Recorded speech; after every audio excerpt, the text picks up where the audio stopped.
are the various causes of business combination? We discussed about that. In today's class, we are going to complete the whole topic of causes of business combination and what are the advantages and disadvantages of business combination.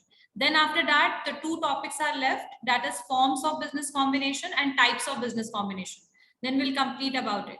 Okay. So in the last class, we discussed about causes of business combination. Who is going to tell me about it? What are the various causes of business combination? What are the various causes of business combination? Who is going to tell me about it? Raise your hand. Online class. Yes, Alok, tell me. Yes, ma'am. Technological factor, ma'am. Trade cycle, ma'am. Control of the market. Organizational revolution. Okay, okay, good. ठीक है, चलिए अब रुकिए. अब अंकु बताएगी. Yes, Anku.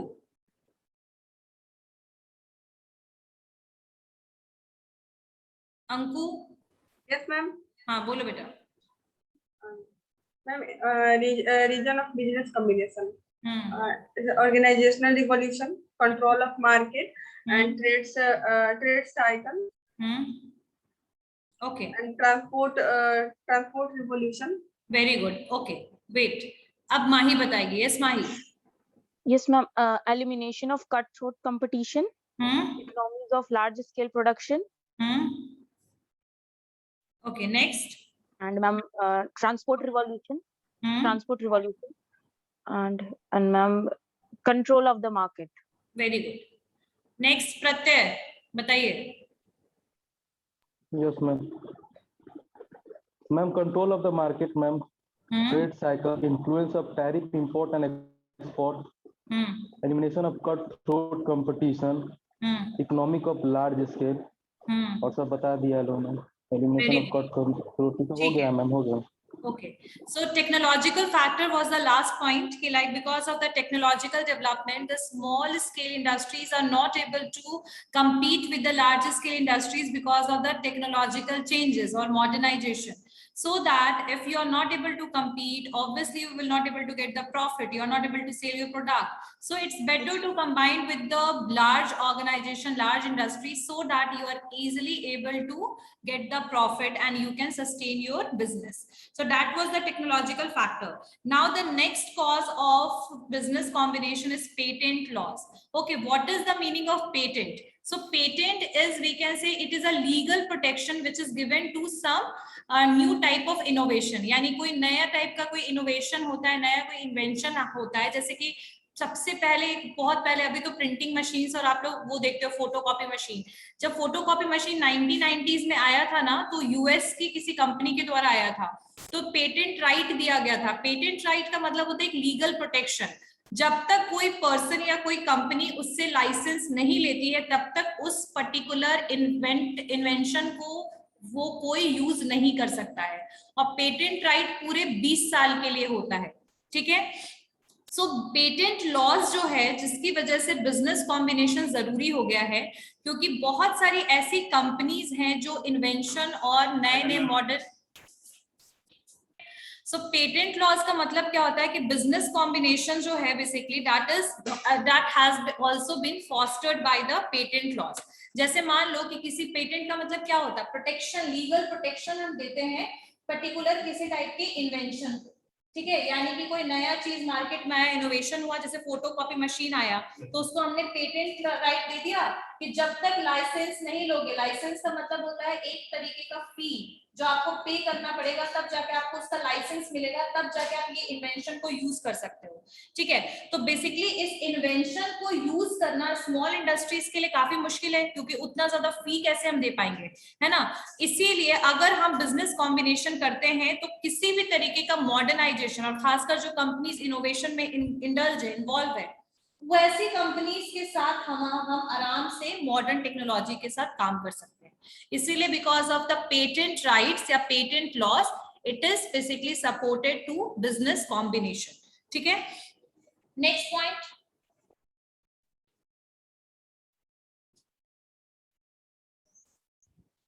Patent law समझ आ गया कि why patent law leads to the business combination. Next one is, ये जो एक्सक्लूसिव राइट होता है ना, पेटेंट राइट में जो एक्सक्लूसिव राइट जिसने इन्वेंशन किया उसी के पास है, तो उसके वजह से वो इन्वेंशन को यूज करने का तरीका कंपनीज के लिए यही है कि वो कंबाइन हो जाए बड़े कंपनीज के साथ, ठीक है। Next one is individual ability. Individual ability, देखिए अगर हम बात करें टेक्निकल स्किल की, men of the technical skill of a superior order are less in number, यानी कि वैसे लोग जिनको टेक्निकल नॉलेज बहुत ज्यादा है वैसे लोगों की जनसंख्या क्या है, बहुत कम है, ठीक है। अब इस स्कैरसिटी की वजह से business talent is also a cause of centralisation of powers in hands of few. इसी की वजह से कुछ बिजनेस जो है वो कुछ लोगों के हाथ में ही रह गया है ना।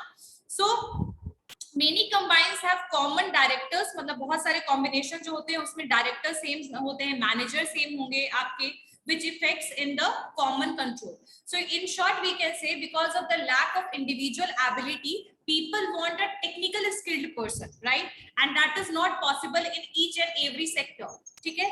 इसी वजह से जब बिजनेस का कॉम्बिनेशन होता है तो we are not only using the resources but we are using the manpower also, right? So that's why business combination is required for centralized power and for getting the help of technical skill, ठीक है। Next point is policies of the government. The government में exert pressure on the weaker unit to merge with the bigger ones, ठीक है। और कई बार खुद government pressurise करती है छोटे बिजनेस को कि आप मर्ज हो जाओ बड़े बिजनेस के साथ, ताकि छोटे छोटे वीकर जो बिजनेस है उनको पॉलिसीज फॉलो करते करते ऐसा ना हो कि उनका प्रॉफिट नहीं हो रहा है and they are following the procedure. इससे अच्छा है कि वो बड़े कंपनी के साथ क्या हो जाए, मर्ज हो जाए, और जब मर्ज हो जाएगी तो definitely easily they are able to handle all the policies and regulations, ठीक है। एंड एक और चीज भी है, एक मिनट, फ्रीक्वेंट चेंजेस होता रहता है गवर्नमेंट पॉलिसीज में, हमेशा नई नई पॉलिसीज आती रहती है, तो हर टाइम चेंज कर पाना छोटे बिजनेस के लिए पॉसिबल नहीं है, लेकिन बड़े बिजनेस पर्सन या बड़े बिजनेस इंडस्ट्रीज जो भी हैं वो इजीली इसको फॉलो कर सकती हैं। तो इसी वजह से जो इनएबिलिटी है इकोनॉमिक पॉलिसीज का, लैक ऑफ स्टेबिलिटी है आपकी गवर्नमेंट पॉलिसीज का, प्रेशर जो है गवर्नमेंट का ऑन द वीकर सेक्शन या weaker units leads to business combination, ठीक है। ओके, कि मैन ह्यूमन बीइंग के साथ कोई एक्सप्लॉयटेशन ना हो, आप किसी इलीगल एक्टिविटीज में इंडल्ज ना हो जाओ। अब कोई छोटा प्राइवेट कंपनी है वो इंटरनली क्या कर रहा है अगर उसके बारे में नॉलेज नहीं होगा तो वो इकोनॉमी को पूरा इफेक्ट करेगा ना। वो कोई भी आपकी इलीगल एक्टिविटीज वगैरह भी कर सकता है और गवर्नमेंट उसमें इन्वॉल्व नहीं होगी तो कल को तो कुछ भी हो सकता है। बड़ी कंपनीज पॉलिसीज फॉलो करना और कंट्रोल करना, दोनों में अंतर है। पब्लिक कंपनी या गवर्नमेंट कंपनी का कंट्रोल, गवर्नमेंट कंपनी का कंट्रोल पूरा गवर्नमेंट के हाथ में होता है, मतलब पूरा गवर्नमेंट सेक्टर अपने अंडर, मतलब गवर्नमेंट के अंडर में है। लेकिन जो पब्लिक और प्राइवेट कंपनीज हैं दे आर बस following the rules and regulation which is made by the government for whole company. आई बस में टैक्सेस तो आप बताएं, टैक्सेस तो लगता है सेम लगता है, तो गवर्नमेंट में टैक्स के वजह से जो बेनिफिट दिया है तो गवर्नमेंट में टैक्सेशन का कोई जो बेनिफिट मिलता है, जो गवर्नमेंट सेक्टर है वो तो ऑब्वियसली गवर्नमेंट है तो वो तो आपको सोशल फैक्टर, सोशल चीजों को देखते हुए आपको तो देगा ही बेनिफिट। लेकिन प्राइवेट कंपनी क्या होता है, बेसिकली दे आर, उनके खुद के रूल्स रेगुलेशन होते हैं सैलरी को लेकर के, रिक्रूटमेंट को लेकर के। लेकिन जो आपका लॉ है जैसे फैक्ट्रीज एक्ट है आपका, फिर वर्कमैन कंपनसेशन एक्ट है, जो लोगों के ऊपर इम्प्लाइड है, एक सोशल फैक्टर की तरह इम्प्लाइड है, उसी की वजह से गवर्नमेंट जो है सिर्फ रूल्स रेगुलेशंस आप पे थोप सकती है बट आपकी कंपनी को कंट्रोल नहीं कर सकती। आई बात समझ में? चलिए, policies of the government clear हो गया। Policies of the government, policies of government because of the frequent changes in the government policies, because of the changes in fiscal policies, labor policies, industrial policies, we just need to basically जो small और weaker units है उस पे हमेशा एक pressure बना के government रखती है ताकि वो merge हो जाए किसके साथ, larger companies के साथ, ताकि वो sustain कर पाए, है ना। तो ये हो गया आपका policies of government एक reason। आपका 12th reason है, cause है business combination का rationalization। रेशनलाइजेशन में तुम लोगों को मैंने एक चीज बताया था, रेशनलाइजेशन का तो कंसेप्ट ही यही है कि वीकर यूनिट्स को मर्ज कर दो, उसका तो कंसेप्ट ही यही है। तो रेशनलाइजेशन जो है बेसिकली, रेशनलाइजेशन कॉम्बिनेशन जो है पहला स्टेप है रेशनलाइजेशन की तरफ। तो रेशनलाइजेशन में सिंप्लीफिकेशन है, रेशनलाइजेशन में मैकेनाइजेशन है, ऑटोमेशन है और साथ साथ में आपका कॉम्बिनेशन भी है। तो कॉम्बिनेशन तो पहला स्टेप ही है रेशनलाइजेशन का। अगर आप ग्रोथ चाहते हो अपने इंडस्ट्री के लिए तो ऐसे केस में जो भी वीकर यूनिट्स हैं और जो सस्टेन नहीं कर पा रही है, प्रॉफिटेबल नहीं है, या तो उसको बंद करने की बात होती है या तो उसको कंबाइन करने की बात। तो rationalisation also leads to business combination. ठीक है, next one is cut off the colossal. Colossal COLOSSAL, cut off the colossal, cut off the colossal COLOSSAL, हाँ AL। अच्छा, मिड 19th सेंचुरी के अराउंड क्या हुआ था कि एक ऐसा परसेप्शन लोगों का बनना शुरू हुआ था कि they started respecting for the bigness. यानी अगर कोई कंपनी बड़ी है तो उसको अपने आप उसके लिए रिस्पेक्ट। आज भी अगर हम TCS का नाम सुनते हैं, टाटा का सुनते हैं, तो हमारे दिमाग में एक चीज आता है ना कि बहुत बड़ी कंपनी है, बहुत अच्छी कंपनी, एक रिस्पेक्ट आता है। तो ये पीपल जो थे, they began to respect the big things and there was a corresponding contempt for the small things. यानी बिल्कुल ऑपोजिट, आप छोटे कंपनीज, छोटे इंडस्ट्री के लिए सोच रहे हो और बड़े कंपनी को पॉजिटिव देख रहे हो, और छोटे वाले को क्या देख रहे हो आप, निगेटिव तरीके से। ठीक है, तो ये इम्पैक्ट और जो टेंडेंसी था ना, वो बिजनेस फील्ड में बहुत ज्यादा इफेक्टफुल था कि अगर आज भी छोटी मोटी कंपनी का नाम सुनते हैं तो प्रोडक्ट लेने में डर लगता है, लेकिन वही बड़ी कंपनी होती है, ट्रस्टेबल होती है, तो अपने आप हम प्रोडक्ट को खरीदते हैं। तो ये सिचुएशन को देखते हुए जो ग्लैमर था जायंट अंडरटेकिंग्स और जायंट बिजनेस का, जिसकी वजह से ये चीज इंडस्ट्रियलिस्ट के दिमाग में बैठ गया कि अगर हमारी इंडस्ट्री छोटी रहेगी तो हमारी इंडस्ट्री को कोई रिस्पेक्ट नहीं मिलेगा। तो इसी को देखते हुए लोग जो थे, छोटे छोटे इंडस्ट्री कॉम्बिनेशन की तरफ मूव करना शुरू हो गए। सो इसको कहते हैं cut off the colossal. Colossal is the situation where the people are giving respect to the big industry या bigness। ठीक है, बड़ी चीजों को रिस्पेक्ट देना, छोटे को उतना रिस्पेक्ट नहीं देना। तो इन शॉर्ट इस सिचुएशन, इस परसेप्शन को देखते हुए इंडस्ट्रियलिस्ट, जो छोटे इंडस्ट्रियलिस्ट थे, दे मूव टुवर्ड बिग या फिर बिजनेस कॉम्बिनेशन। ठीक है, बिग जायंट की तरफ मूव करते हैं। तो इसे कहते हैं cut off the colossal. So 13 points of the causes of business combinations are done. Anyone have any doubt in this topic? The first point is elimination of cutthroat competition. Competition बढ़ रहा है, competition को कम करने के लिए सबसे अच्छा तरीका है business combination. Second है economies of large scale. जितना ज्यादा प्रोडक्शन करेंगे उतना ज्यादा बेनिफिट होगा, उतना लो प्राइस में प्रोडक्ट सेल होगा, उतना ज्यादा आपका सेल भी बढ़ेगा। तो in short, economies of large scale is also leads to the business combination. Influence of tariff and taxes. ठीक है, टैरिफ एंड टैक्सेस जो है वो भी it is leads to the business combination. उसके अलावा transport revolution, transport revolution. Next one is organisational revolution. Sixth one is control of the market. Seventh one is trade cycle. Eighth one is technological factors. Ninth one is patent laws. 10th one is individual ability. 11th one is policies of the government. 12th one is rationalization and last one is cut off the collagen. ठीक है, क्या 6th number है control of the market. ठीक है, चलिए अब next topic की तरफ बढ़ते हैं। What are the various advantages and disadvantages of business combination. लिखिए advantages and disadvantages of business combination. उसके बाद करेंगे what are the types of business combination. ठीक है, एडवांटेजेस ऑफ बिजनेस कॉम्बिनेशन। तो पहला जो एडवांटेज है बिजनेस कॉम्बिनेशन का कि कंपटीशन। पहला लिखिए advantage competition. First advantage of business combination is competition. इससे कंपटीशन क्या हुआ, एलिमिनेट हो गया, खत्म हो गया, कम हो गया। 50 इंडस्ट्रीज आपस में कंपीट करेंगे, उससे बेटर है ना कि 10 ही इंडस्ट्री कंपीट करे। तो कंपटीशन जितना कम होगा उतना ज्यादा हेल्दी कंपटीशन रहेगा। Extreme competition leads to unhealthy competition, क्योंकि फिर एक कंपनी दूसरे कंपनी को बिल्कुल क्या करेगी, डाउन करने की कोशिश करेगी। So in short competition between the companies will be eliminated और रिड्यूस। तो पहला पॉइंट हुआ कंपटीशन, पहला एडवांटेज कंपटीशन।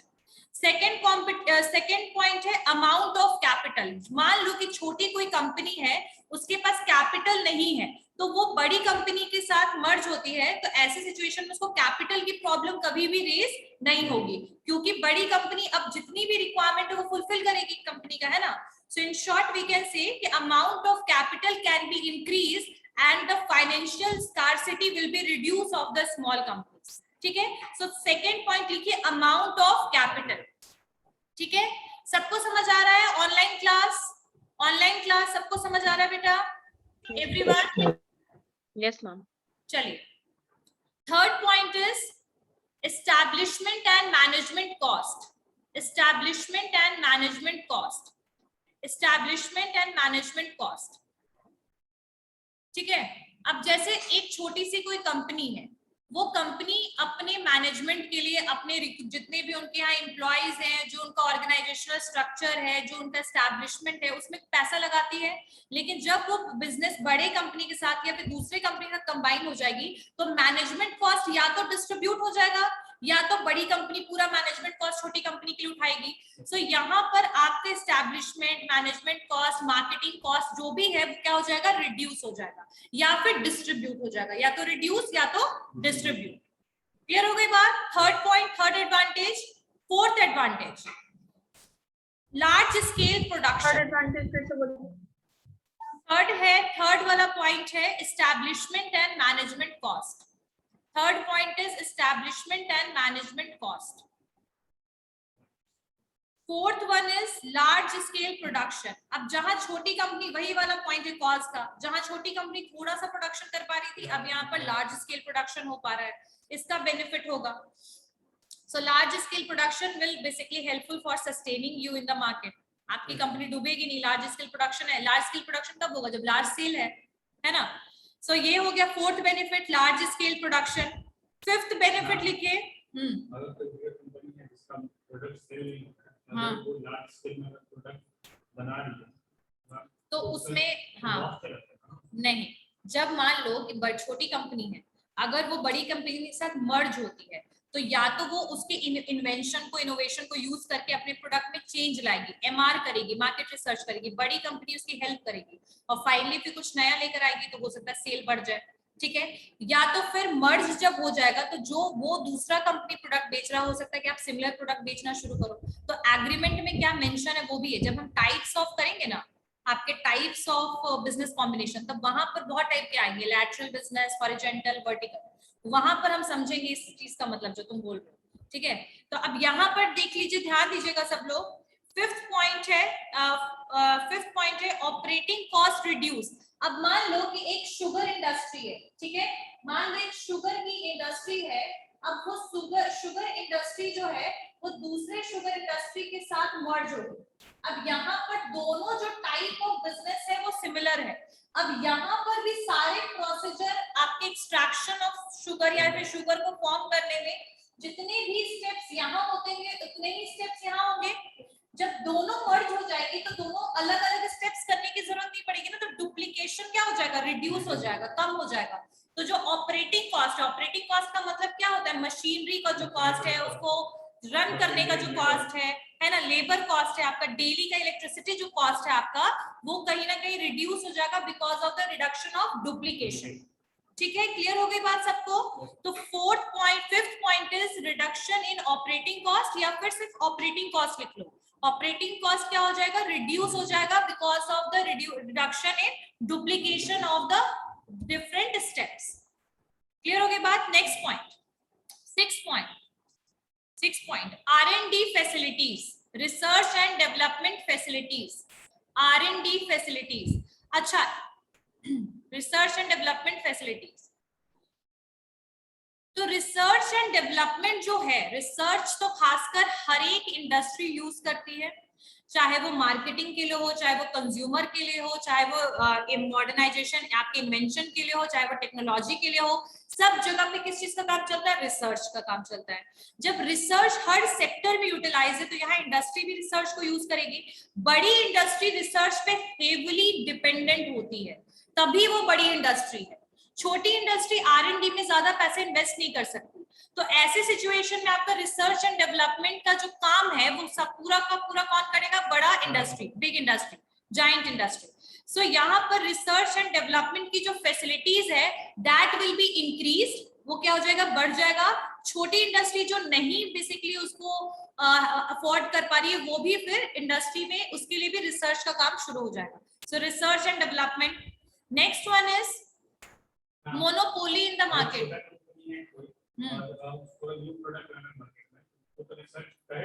वो करती है रिसर्च, लेकिन रिसर्च पे वो लोग का ज्यादा एक्सेसिव एक्सपेंसेस नहीं लगा सकते, लेकिन बड़ी industry all the time research का काम करती रहती है। तो छोटी कंपनी अगर एक बार कर रही है, और रिसर्च क्या होता है ना, रेगुलर प्रोसीजर, पूरे टाइम अगर आपकी कंपनी छोटी है, ज्यादा सेल भी नहीं हो पा रहा है, आप एक्सपैंड नहीं हो पा रहे हो, तो धीरे धीरे आप R&D बंद कर दोगे, हो जाएगा ना बंद, क्योंकि आप बेनिफिशियल स्टेज में नहीं हो। जब आप बिजनेस का कॉम्बिनेशन करोगे तो आप उधर जो बड़ी कंपनी R&D करेगी वो आपकी कंपनी के लिए भी R&D करेगी, क्योंकि अब तो वो सिमिलर कंपनी हो गई, सेम कंपनी हो गई। 7th point is monopoly in the market. Monopoly in the market. अच्छा, मोनोपोली क्या होता है? मोनोपोली एक ऐसा सिचुएशन है जहां पर मार्केट का जो आपकी मार्केटिंग फैक्टर्स है, demand and price, that can be controlled by some companies only. समझ रहे हो? यानी कुछ कंपनीज के हाथ में इतना पावर आ जाएगा कि वो मार्केट में रेट और डिमांड प्राइस सबको कंट्रोल करना शुरू करेगी, और उसी कंपनी के कंट्रोल से बाकी कॉम्पिटिटर कंपनी अपने प्राइस में चेंज करेगी। ठीक है? तो मोनोपोली तब अचीव होगा जब आप बहुत स्ट्रांगली मार्केट में स्टैब्लिश होते हैं। तो छोटी कंपनी, बड़ी कंपनी या दो बड़ी कंपनी जब आपस में मिल जाएंगी, मर्ज हो जाएंगी, तो they will become a giant company, and anyhow then that will start work like a monopoly, ठीक है? या they will achieve the monopoly rights in the market। तो ये हो गया आपका 7th advantage. Next one is लिखिए bulk purchase of material. Bulk purchase of material,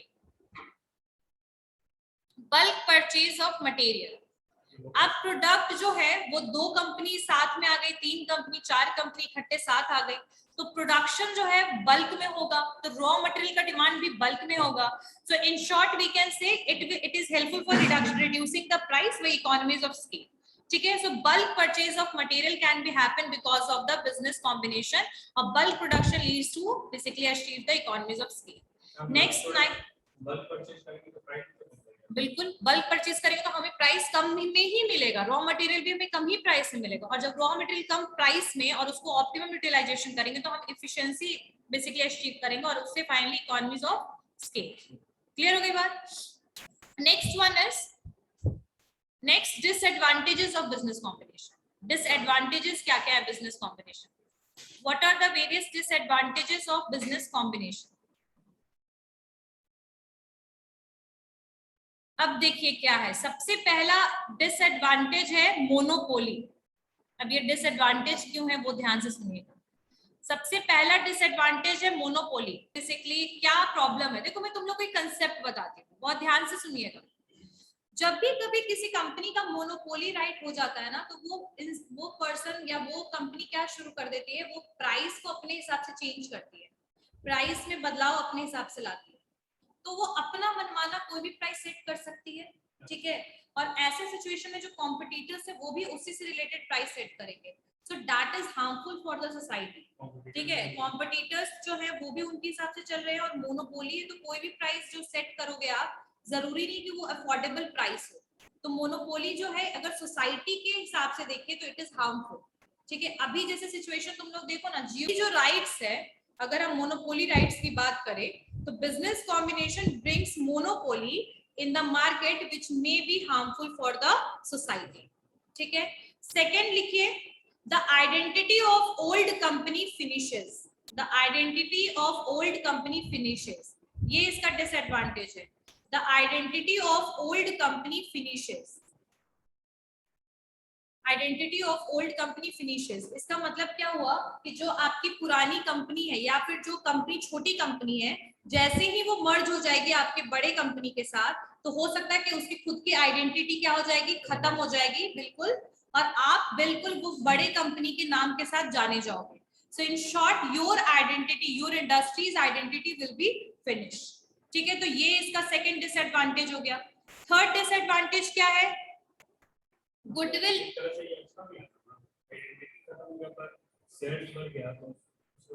नहीं, फिट नहीं हो रहा है। तो इन शॉर्ट ओवर कैपिटलाइजेशन जो अगर होता है तो वो आपको गलत डायरेक्शन की तरफ मूव कर सकता है, आप गलत डिसीजन ले लोगे अपने ऑर्गेनाइजेशन में। ठीक है? जितनी कैपिटल की जरूरत नहीं उससे ज्यादा आपके पास पैसा है, ओवर कैपिटलाइजेशन, तो ये भी एक प्रॉब्लम है। उसके अलावा मैनेजमेंट में प्रॉब्लम हो सकती है, 2 अलग अलग कंपनीज है, 3 अलग अलग कंपनीज है। हाँ इसका ओवर कैपिटलाइजेशन आप बताने के लिए factors in short job offer करेंगे तो देखो, ओवर कैपिटलाइजेशन का मतलब क्या हुआ कि आपको जितनी की जरूरत नहीं उससे ज्यादा आपके पास मशीनरी है, उससे ज्यादा आपके पास पैसे हैं, उससे ज्यादा आपके पास फाइनेंस है। तो अगर आपके पास मशीनरी भी एक्स्ट्रा पड़ा है तो वो अंडर यूटिलाइज ही रहेगा, ऐसे ही पड़ा रहेगा, क्योंकि आपको उतने का यूटिलाइजेशन नहीं है। तो आप क्या करोगे, हो सकता है नया इंडस्ट्री ओपन करने की कोशिश करो, और अगर इंडस्ट्री ओपन कर लिया आपने कुछ गलत जगह पे, मतलब एक तरीके से कंसेप्चुअल वे में आपने काम नहीं किया, तो क्या होगा, लॉस होगा आपको। जब आपको लॉस होगा तो आप तो सस्टेन ही नहीं कर पाओगे। तो लॉन्ग टर्म में अगर आपने रिक्रूटमेंट भी किया तो उसको भी आप, है ना। चलिए नेक्स्ट पॉइंट, मैनेजमेंट डिफिकल्टी या difficulty in management. Why there is difficulty in management? Because the working atmosphere, the management decision of each and every company was earlier different. अपने हिसाब से they were taking decision. Now a giant company or the other companies are also involved in management decision, or sometimes the conflicts will be arise. तो because of the conflict arise होने की वजह से mismanagement की chances बहुत ज्यादा है. So lack of management, या we can say कि there is difficulty in management. ठीक है? Advantages and disadvantages of basically business combination. Types of business combination. Types of business combination. Types of business combination. सबसे पहले लिखिए horizontal combination, horizontal combination, vertical combination,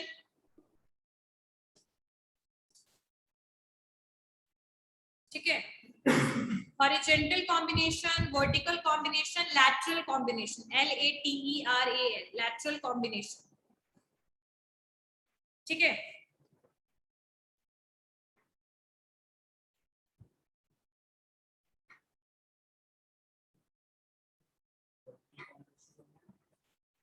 horizontal, vertical और lateral और elide combination, ALLIED, elide combination, horizontal combination, vertical combination, lateral और elide combination, ALLIED, elide combination, ठीक है।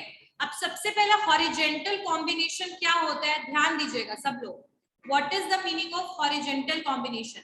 Horizontal combination का मतलब होता है कि जब दो बिजनेस टाइप एक जैसा ही काम कर रही है, जैसे मान लो कि 2 टीवी चैनल है, they both are working in the same field media, right? तो in that case we are combining the 2 businesses, ठीक है। ये horizontal combination comes into the being when units carrying on the same trade, same type का जो trade चला रही हो और pursuing the same productive activity, यानी जो सेम प्रोडक्टिव एक्टिविटी कर रही है। तो ऐसे सिचुएशन में एक्टिविटी जब ज्वाइन होता है, जब दो बिजनेस ज्वाइन होता है, तो इसको हम कहते हैं हॉरिजॉन्टल कॉम्बिनेशन। एग्जांपल में डिज्नी 2006 में डिज्नी ने एक्वायर कर लिया था पिक्सर को, PIXAR, ठीक है। तो both are in the media and both are have channels, right. So we can say कि क्या होता है हॉरिजॉन्टल कॉम्बिनेशन, लिखो horizontal combination, horizontal combination comes into being when units carrying units carrying on the same trade मतलब same type का trade, on the same trade or pursuing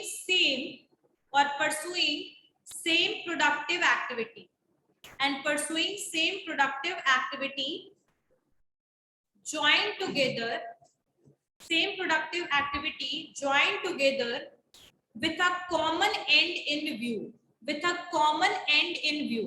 यानी कि ये क्या करती है, बेसिकली साथ में मिल जाती है दो सेम टाइप का ट्रेड और एक साथ मिलकर के एक कंपनी की तरह काम करती है। और ये एक्वायर भी किया जा सकता है, मर्जर भी हो सकता है, लेकिन जो बिजनेस टाइप होगा दोनों का सिमिलर है। यानी एक बॉटल की, हाँ, एक बॉटल की कंपनी, एक पानी की बॉटल की कंपनी अगर दूसरे बॉटल की कंपनी के साथ मिल जाती है, so that is horizontal combination, ठीक है। यानी सेम टाइप ऑफ कंपनीज, जैसे कि सेम टाइप में यहाँ पर डिज्नी है और पिक्सर है, जब कॉम्बिनेशन इस तरीके से होगा तो इसको कहेंगे हम हॉरिजेंटल, यानी जो सेम टाइप की बिजनेस में दो कॉम्बिनेशन होगा तो इसको कहेंगे हम हॉरिजेंटल कॉम्बिनेशन। आई बात समझ में, दोनों का बिजनेस टाइप सेम होगा। फेसबुक जैसे 2012 में फेसबुक ने किसको एक्वायर कर लिया था, इंस्टाग्राम को, दोनों सोशल मीडिया थी, तो इसको कहेंगे हम हॉरिजेंटल कॉम्बिनेशन। आई बात समझ में। नेक्स्ट वन हॉरिजेंटल कॉम्बिनेशन जो होगा, अब जैसे शुगर मिल है, एक शुगर मिल है, दूसरा एक शुगर मिल दूसरे शुगर मिल के साथ मिल गया, तीसरे शुगर मिल के साथ मिल गया, तो ये जो सेम टाइप की कंपनी साथ में मिल रही है तो इसको कहेंगे हॉरिजेंटल। इसको क्या कहेंगे, हॉरिजेंटल कॉम्बिनेशन। बहुत सारी अनलिमिटेड, मतलब हो सकती है 4 5 7 8 10, लेकिन उतना हो नहीं पाती है, हार्डली 2 3 4, ठीक है। तो इन शॉर्ट वी कैन से कि horizontal combination same type of business, and जैसे सोशल मीडिया, दोनों सोशल मीडिया था फेसबुक और इंस्टा, अब दोनों मर्ज हो गए तो हॉरिजेंटल कॉम्बिनेशन, ठीक है। अब नेक्स्ट जो वर्टिकल कॉम्बिनेशन है वो हम लोग नेक्स्ट क्लास में करेंगे। वर्टिकल कॉम्बिनेशन में बस वही है जो सेम टाइप ऑफ बिजनेस नहीं रहेगी, तो उसको भी मैं एक्सप्लेन कर दूंगी। लैटरल कॉम्बिनेशन का मतलब क्या होता है कि जब हम एक कंपनी जो है वो उसके रॉ मटेरियल के साथ कंबाइन हो, मतलब एक पर्टिकुलर मान लीजिए प्रिंटिंग की कंपनी है, तो प्रिंट के लिए जो चाहिए, प्रिंटर के लिए चाहिए, मतलब पेपर्स वगैरह जो की रिक्वायरमेंट है रॉ मटेरियल की, वो दूसरे कंपनी से के लिए मर्ज हो जाती है। जब उसको चाहिए होगा वो चीज, जैसे मतलब पेपर चाहिए उसको, तो वो दोनों मिल जाती है कि पेपर वो प्रोवाइड करेगा और प्रोसेसिंग का काम ये करेगा, तो रॉ मटेरियल के लिए कॉम्बिनेशन हुआ, लैटरल में आएगा, ठीक है। रिपेयर एंड मशीनरी, एक मशीनरी की कंपनी है, उसको रिपेयर की जरूरत हमेशा पड़ती है, तो वो लैटरल में आएगा। तो लैटरल में टाइप्स बहुत सारे हैं, तो इसको हम लोग नेक्स्ट क्लास में कवर करेंगे। Anyone have any doubt? जब बिजनेस कॉम्बिनेशन इसलिए हो रहा है कि एक कंपनी दूसरी कंपनी को सपोर्ट की तरह काम कर रही है, जैसे रॉ मटेरियल दे रही है, सपोर्ट वाला काम कर रही है, तो उसको कहते हैं लेटरल और एलीड कॉम्बिनेशन, ठीक है। चलिए, in next class we are going to cover the types and forms of business combination, ठीक है। anyone have any class? See you all in the next class. Thank you, ma'am. Okay. Thank you.